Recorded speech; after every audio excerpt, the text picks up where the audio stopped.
आज के इस वीडियो में हम बात करेंगे कि अंतरिक्ष में हमारा सबसे करीबी पड़ोसी चांद आखिर धरती से ज्यादा हमलों का शिकार क्यों होता है, और हमले भी कुछ छोटे नहीं बल्कि बड़े हमले जो इसकी सतह को तहस नहस करके रख देते हैं।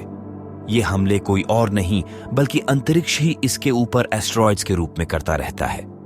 चंद्रमा पर लगातार हो रही एस्ट्रॉयड्स की वर्षा की श्रेणी में छोटे मीटियोरॉइड्स से लेकर महाविशाल एस्ट्रॉयड्स भी शामिल है।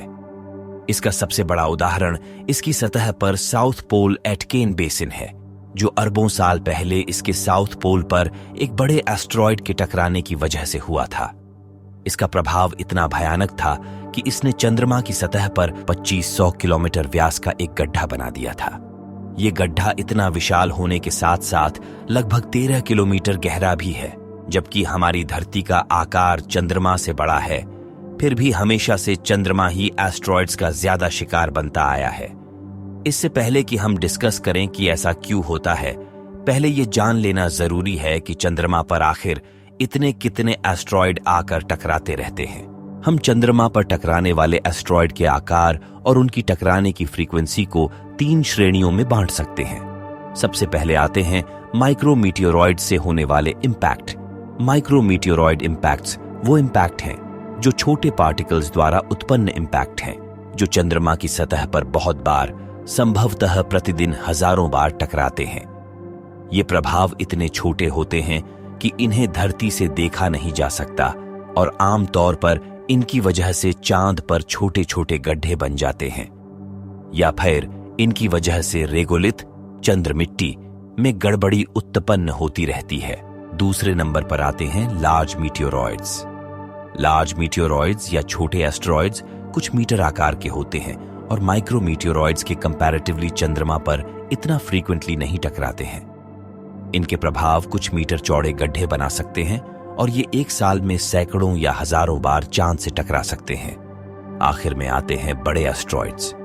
इनका प्रभाव चंद्रमा पर कुछ मीटर से लेकर कई किलोमीटर तक हो सकता है, जैसा कि हमने पहले आपको साउथ पोल एटकेन बेसिन के बारे में बताया था। ये कुछ हजारों सालों में या लाखों सालों में कभी एक बार चांद से टकराते हैं। चलिए इसी के साथ अब बात करते हैं उन कारणों के बारे में जिसके कारण चंद्रमा पर पृथ्वी के मुकाबले ज्यादा एस्ट्रॉयड्स टकराते हैं। सबसे पहला कारण है चांद पर लैक ऑफ एटमॉस्फेयर। पृथ्वी का घना लाइफ सस्टेनिंग वातावरण एस्ट्रॉयड इंपैक्ट्स के विरुद्ध एक महत्वपूर्ण लाइन ऑफ डिफेंस है। जैसे ही ये आकाशीय घुसपैठिए हमारे ग्रह के पास आते हैं, उन्हें रेजिस्टेंस का सामना करना पड़ता है, जिससे घटनाओं की एक ड्रामेटिक चेन शुरू हो जाती है। वायुमंडलीय प्रवेश के दौरान उत्पन्न फ्रिक्शन के कारण कई छोटे एस्ट्रॉयड्स तेजी से गर्म होते हैं और भस्म हो जाते हैं, जिससे वे खतरे के रूप में प्रभावी रूप से समाप्त हो जाते हैं। ये वायुमंडलीय प्रोटेक्शन पृथ्वी पर एस्ट्रॉयड्स प्रभावों की संख्या को काफी हद तक कम कर देती है, जो हमारे बायोस्फीयर के लिए एक महत्वपूर्ण सुरक्षा उपाय है। इसके बिल्कुल विपरीत चंद्रमा पर पर्याप्त वातावरण की कमी इसे खुला और असुरक्षित बना देती है। चंद्रमा को टारगेट करने वाले एस्ट्रॉयड्स को ऐसे किसी वायुमंडलीय बैरियर का सामना नहीं करना पड़ता है, जिससे उनके चांद के साथ डायरेक्ट इंपैक्ट्स की फ्रीक्वेंसी काफी हाई रहती है, जिसकी वजह से चंद्र सतह पर इन ब्रह्मांडीय मुठभेड़ों का एक स्थायी रिकॉर्ड साफ साफ दिखाई देता है। अब बात करते हैं दूसरे कारण की, जो कि चंद्रमा की एस्ट्रॉयड बेल्ट के साथ निकटता है। मंगल और बृहस्पति की कक्षाओं के बीच स्थित एस्ट्रॉयड बेल्ट से चंद्रमा की जियोग्राफिकल निकटता इस सेलेस्टियल रीजन से गुजरने वाले एस्ट्रॉयड्स के साथ इसके टकराव के अवसरों को बढ़ा देती है। जैसे जैसे चंद्रमा की कक्षा इसे एस्ट्रॉयड बेल्ट के करीब लाती है, यह अधिक संभावना बन जाती है कि यह इन आकाशीय पिंडों के साथ पाथ क्रॉस करेगा। इस लगातार संपर्क के परिणाम स्वरूप मून सरफेस पर एस्ट्रॉयड्स के प्रभाव में वृद्धि हो सकती है। चलिए बात करते हैं तीसरे कारण की, जो कि चंद्रमा पर धरती के मुकाबले कम गुरुत्वाकर्षण है। ऐसे 2 तरीके हैं जिनमें गुरुत्वाकर्षण महत्वपूर्ण भूमिका निभाता है, जहां पृथ्वी एस्ट्रॉयड के प्रभाव से चंद्रमा की तुलना में अधिक सुरक्षित रहती है। सबसे पहले तो धरती का गुरुत्वाकर्षण इतना मजबूत है कि वो आने वाले एस्ट्रॉयड्स का पाथ डाइवर्ट करके उन्हें धरती से टकराने से बचा लेता है।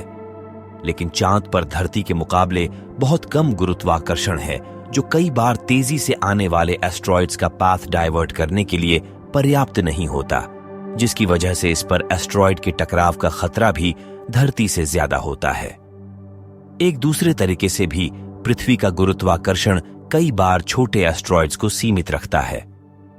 पृथ्वी का गुरुत्वाकर्षण खिंचाव हमारे ग्रह के करीब आने वाले कई छोटे एस्ट्रॉइड्स को पकड़ लेता है और इन्हें एक कक्षा में बरकरार रखता है।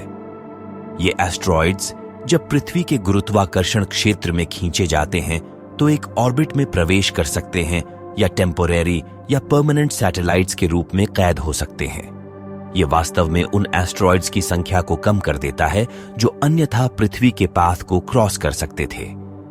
इसके विपरीत चंद्रमा के कमजोर गुरुत्वाकर्षण क्षेत्र का मतलब है कि कंपैरेटिवली छोटे एस्ट्रॉइड्स भी इसके गुरुत्वाकर्षण में फंसने की बजाय इसकी सतह को सीधे प्रभावित कर सकते हैं।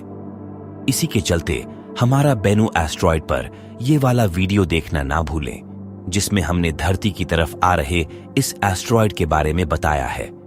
इसे जरूर देखें और हमारे चैनल को सब्सक्राइब करना मत भूलें। चलिए आज के लिए इतना ही, मिलते हैं अगले वीडियो में। धन्यवाद।